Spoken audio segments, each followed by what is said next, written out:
Hey everyone, it's Friday.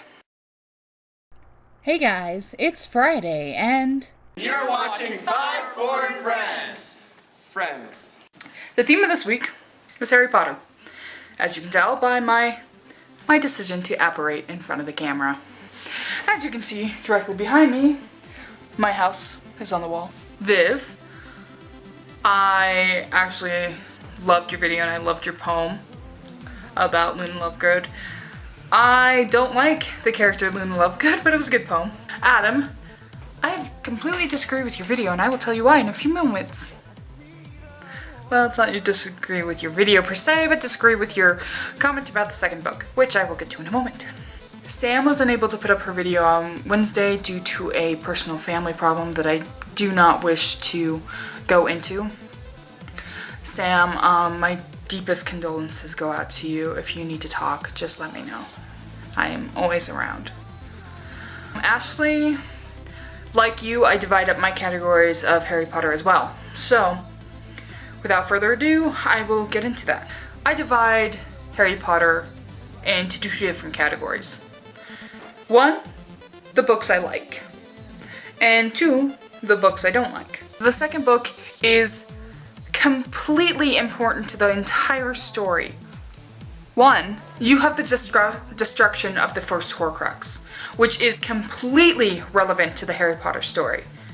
You can't not have that in there. Just because we don't know it's a Horcrux at the time doesn't mean it's not important. Two, we have the introduction of Voldemort's character. We have this vast knowledge of exactly the type of person that Tom always was. So I think that's vastly important to the character of Voldemort. Whether or not you like the character of Voldemort, which I do.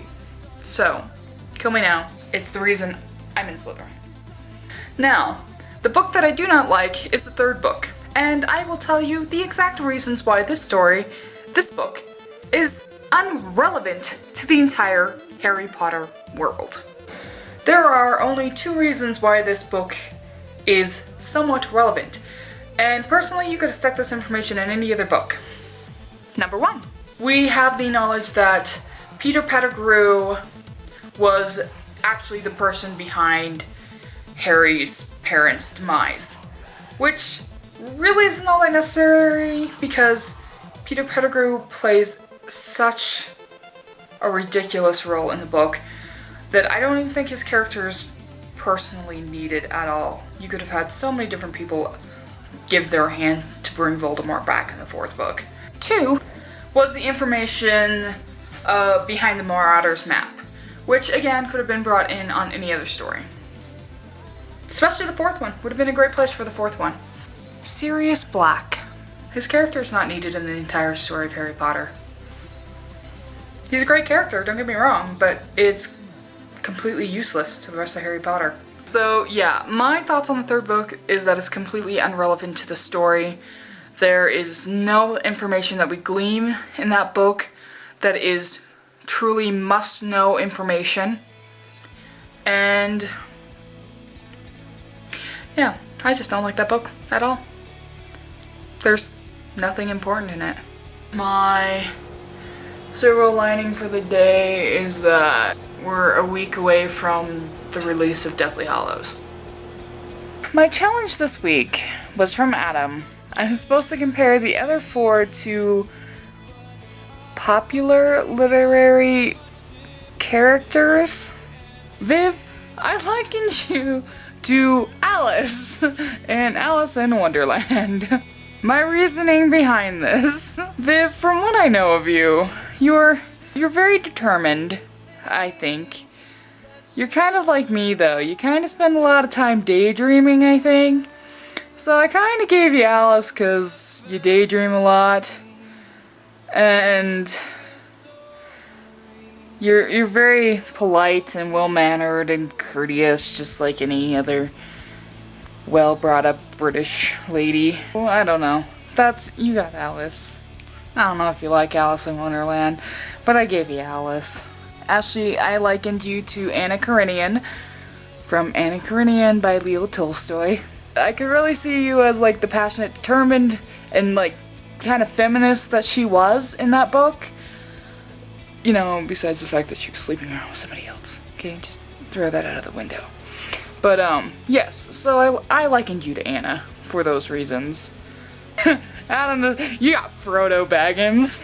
I give you Frodo because Frodo's kind of this... He's kind of underestimated a lot, and I kind of think you are too.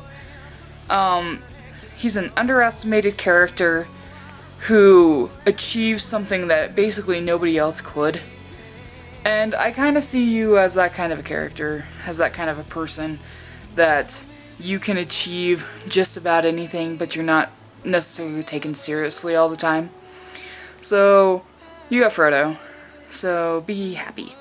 Sam, I likened you to Éowyn from Lord of the Rings, more specifically the Two Towers and the Return of the King. Éowyn is a very, very powerful character, and Sam, I think you and I are a lot alike in certain ways, because Éowyn is the character I would have given myself if I were doing this on myself. But Éowyn is a very, I think, misunderstood character in the book. She's very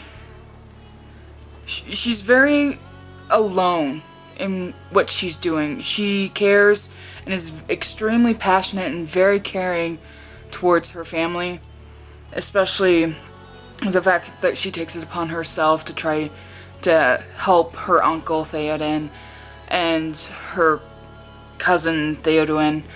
And I think that you are very much like me in that, and that, I mean, the greatest thing that Éowyn feared was a cage. And I think you would fear the same thing, being stuck in the same monotony constantly. But she's also very spirited and brave and high-minded and idealistic, and I think you might be the same way. Anyways, there you go.